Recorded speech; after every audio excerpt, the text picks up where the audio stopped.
Bonjour à tous, merci de me recevoir chez vous. Le dictateur Ali Bongo et toute sa famille s'apprêtent à atterrir à Rabat au Maroc. Ali Bongo a quitté le Gabon ce matin à bord du jet de la présidence de la République. Officiellement, le dictateur va passer la fête de Noël dans le royaume chérifien, mais officieusement, la famille présidentielle avait redouté des tensions avec cette modification constitutionnelle. Vous savez qu'aujourd'hui, le Premier ministre, chef du gouvernement, Rod Christian Osuka Raponda, sera devant les députés aujourd'hui et demain pour tenter de faire passer cette modification constitutionnelle qui semble une pilule difficile à avaler pour les Gabonais. Ali Bongo a donc quitté le Gabon. Il sera au Maroc pendant tout cet épisode de révision constitutionnelle. Il est accompagné de son épouse Sylvia Bongo, de son fils Noureddine Bongo, de Bilal et d'autres membres très proches de la famille présidentielle pour rester au Maroc quelques jours en attendant voir un peu plus clair. On explique du côté de la présidence de la République que la fonction est vacante et que à ce moment, les Gabonais peuvent prendre leurs responsabilités pour dire à Ali Bongo de rester au Maroc, de ne plus jamais revenir, étant donné que tout ce qui se trame en ce moment, ça vise à placer à la tête du Gabon Noureddine Bongo, le fils adoptif d'Ali Bongo.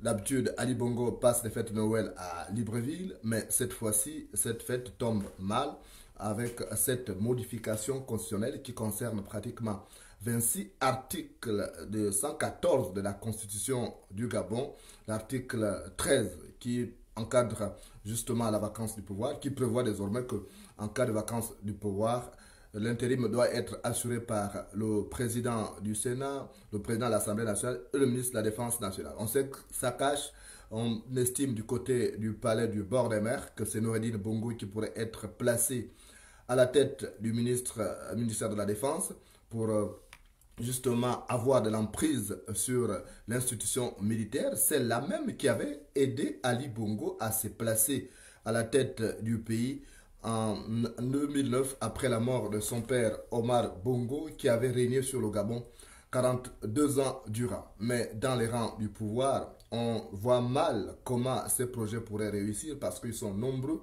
même dans les rangs du PDG, qui ne sont pas du tout pour la succession dynastique. Et cela pourrait peut-être créer des remous à l'intérieur du PDG. Et même au-delà, on a constaté ces derniers temps que beaucoup de leaders des partis politiques de l'opposition sont montés au créneau. C'est le cas de Maître Le Gaston Maïla qui a été pressenti au poste de vice-président de la République, qui ne comprend pas cette modification constitutionnelle, tout comme l'ancien vice-président de la République, Pierre Claver Maranga Moussavou, qui a estimé que c'est un recul de la démocratie au Gabon. L'ancien président de l'Assemblée nationale, Guinzou Bandama, lui aussi, a appelé les députés à la retenue. Est-ce que tous ces leaders politiques seront compris? Rien n'est moins sûr, étant donné que l'Assemblée nationale du Gabon et le Sénat sont des caisses de résonance du Parti démocratique gabonais, PDG, au pouvoir. Mais les débats s'annoncent houleux du côté du palais Léomba, qui abrite donc l'Assemblée nationale, d'où justement ces dispositions qui ont été prises par Ali Bongo de quitter momentanément Libreville pour aller suivre ces chapitres du côté du Maroc. Mais nous avons appris aussi de sources diplomatiques qu'Ali Bongo pourrait profiter de son séjour dans le royaume chérifien pour tenter de se rapprocher du roi Mohamed VI du Maroc, avec qui il est en froid depuis quelque temps à cause justement de l'entêtement de sa femme à vouloir procéder à une succession dynastique porteuse de troubles et de tensions. Voilà l'information en ce milieu de matinée. L'information continue sur Facebook et YouTube. On se retrouve un peu plus tard avec des informations pas tout à fait gaies parce qu'il y a une mauvaise information qu'on viendra vous apporter à la mi-journée. Sur un drame qui s'est passé quelque part au Gabon, un drame que vous avez pu suivre, qu'on aurait déjà évité, qu'on avait évité il y a quelque temps, mais qui malheureusement, le Fatum a décidé que ce drame se produise, mais cette fois-ci, du côté de Mandji, le chef-lieu du département de Ndolo, dans la province de Langouni. À tout à l'heure.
Kundi nanga o,